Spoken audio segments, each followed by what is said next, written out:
What's going on, everyone? Welcome back to the channel. So back here with you guys for what's starting to seem like a weekly update on the Mustang, and we got some I got some more exciting news for you guys today. So before we talk about the Mustang, go into the first thing that I want to talk to you guys about. Pretty excited about. I think you guys are going to enjoy it as well.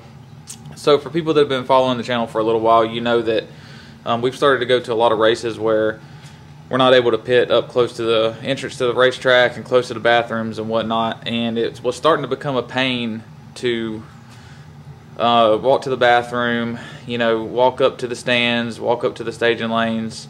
You know, it's easier for me because I hop in the car and drive up to the staging lanes, but if they're like a mile away at these big tracks, it's really long distance for the family to walk. So I've been patiently looking around for a pit vehicle for a while, and the other day we found one. For anyone that follows my Instagram, you probably already know what I'm about to show you, but for people that don't, we'll go ahead and show you guys our new pit vehicle. So here she is. We've named her Thin Mint, obviously because of the color. Got a really good deal on this golf cart off Facebook Marketplace, and had to jump on it. So it looks a little bit different than when we bought it last week. Actually, I already made like a couple of upgrades to it. You guys know me, I can't leave anything alone. Got to have it looking good. So we already put Thin Mint up here. Got the wife Cricket, and she's been making all kinds of stickers and labels and stuff. So we tagged the old golf cart, so she'll forever be known as Thin Mint. And the color's gonna stay the same. It's like a, I don't know, like a Easter egg blue. But Thin Mint was the first thing that jumped into my mind whenever I seen the car, or seen this golf cart online, and just stuck with it. But we already made a couple modifications. We got this 9-inch LED light bar up front. It had like some shitty looking, I'm sorry, excuse my language, some junky looking halogen lights up here. So I tossed this nice little LED light bar from Walmart on here. It's extremely bright. And then had these junky, like dry rotted, like factory wheels that come with it. And like this back one right here weighs like 10 pounds more than the rest. I think it's got all kinds of water in it, but these things wouldn't hold air, and they were dry rotted, and had to get rid of them. So figured, why not? Let's go ahead and toss some wheels on it. So we went to some of these 12-inch steel wheels with I don't know, these kind of aggressive tread looking tires. Really like them. Really like the way they look. Love the way it made old Thin Mint look. Anyways, it's a little info on it. It's a 1995 G14 Yamaha. It is a gasser. We don't mess with that electric junk. Doesn't smoke. Runs pretty good. I already did a tune-up on it. I put a new carburetor on it, new fuel filter, cleaned like some bird's nest stuff out over here. It's got a brand new battery in it already. Runs pretty good. But yeah, there she is, the new pit vehicle. It's gonna make life at the track a lot easier for us.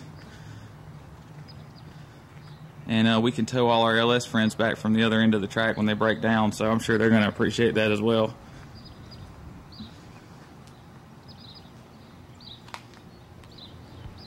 So another thing I wanted to talk about today, as you guys can see, the Mustang's back up on jack stands, of course, because I still don't have the engine in it.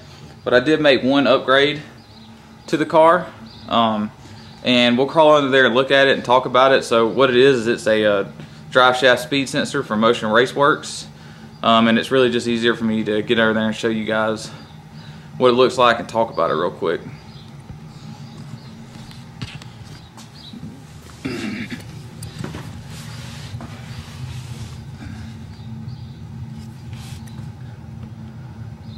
Okay, so we're down here under the car, and what the drive shaft speed sensor thing I was just talking about, guys, is this thing right here. It's a Hall effect sensor, and then it's got this nice bracket that Motion sells with it that you can buy separately, and then also this little ring right here that goes around the drive shaft yoke, and it's got these pickup points on it, and Basically what that does is that sensor over there picks up on these points, and you do some magic in the ECU and you can get a speed readout off of this. There's two good things about this sensor. The first thing is that I'll have actual speed displayed in my car now instead of just the GPS speed, and then also I'll be able to log drive shaft speed during a pass, and if the car spins, I'll be able to see that on the drive shaft speed in the data log, and I'll be able to tune around that, i.e. pull timing in that area to pull some power out of the car so it doesn't spin at the same point in time again. So this is going to be an extremely helpful tool come this season, especially with the extra horsepower that I'm going to be making. Also, now that I'm under here, I guess, it's really tight. Sorry guys. Bear with me. So the drive shaft is in, and of course because the drive shaft's in, then the transmission has to be in. I figured, you know, while I'm waiting on all the engine stuff, I go ahead and toss the transmission back in. With the mid plate up there, I can now sit the transmission in the car without the engine in the car, which is really nice. So I was able to go ahead and get ahead on all that stuff. You can see the drive shaft safety loop up there and all that fun stuff. See the new dash 10 feed, which I need to probably zip tie this up a little bit better. New dash 10 feed, and then the dash 8 running. And you guys can see how I use the clamps right there to hold the hose in place. Alright guys, so there you have it. That's the one new addition that I've added to the car. I feel like the longer this thing sits up, the more little stuff I'm going to keep adding to it. So hopefully by the time we get the engine back in it, she's going to be ready to rock.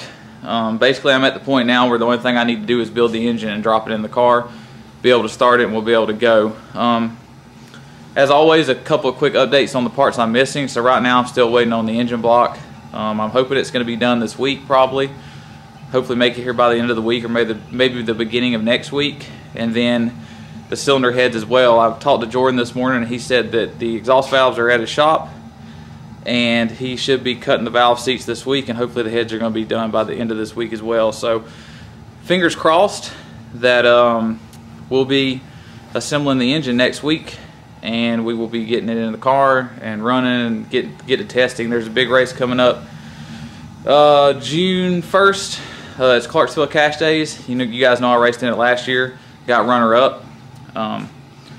Really need to get the car tested and get it ready for that race. So the next big step will be getting the car ready for Clarksville Cash Days, and then more races to follow from that. So you guys stay tuned. As soon as I get some updates, I will definitely let you guys know.